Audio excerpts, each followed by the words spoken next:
పాటు క్రీడలకు కూడా ప్రాధాన్యత ఇవ్వాలని క్రికెట్లో వరల్డ్ కప్ సాధించిన సిరాజుద్దీన్ మన హైదరాబాద్ యువ క్రికెటర్ని అతను చదువుకున్నది ఇంటర్మీడియట్. అతనికి ఉద్యోగాలు ఇవ్వాలంటే నిబంధన అడ్డం వచ్చింది.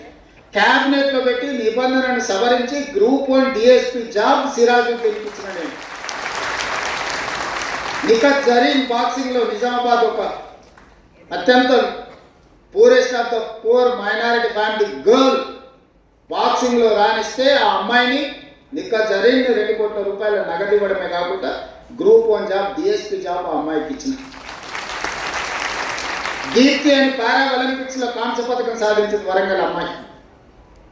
ఆ అమ్మాయికి గ్రూప్ 2 జాబ్ ఇవ్వడం కాబట్టి వరంగల్ ఇట్లు ప్లాట్ ఇవ్వడం కాబట్టి 25 లక్షల రూపాయల క్యాష్ రివార్డ్ కూడా ఇచ్చింది.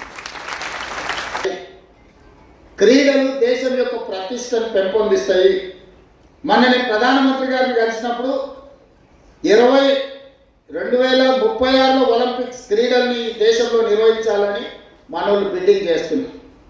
ఈ దేశంలో అత్యధికంగా క్రీడలకు సంబంధించిన వసతులు తెలంగాణ రాష్ట్రంలో హైదరాబాద్లో ఉన్నాయి. 20 ఏళ్ల కింద మనము నేషనల్ మిలిటరీ గేమ్స్ కండక్ట్ చేసినాం, ఏషియన్ గేమ్స్ కండక్ట్ చేసినాం. గొప్ప గొప్ప క్రీడలు మన హైదరాబాద్ నగరంలో మనం నిర్వహించినాం. కానీ 20 ఏళ్ళు అవి పెళ్లిళ్లకు పేరంటాలకు ఫంక్షన్ హాల్స్కి మారిపోయాయి. ఇది నిజంగా బాధతోని కూడుకున్న విషయం.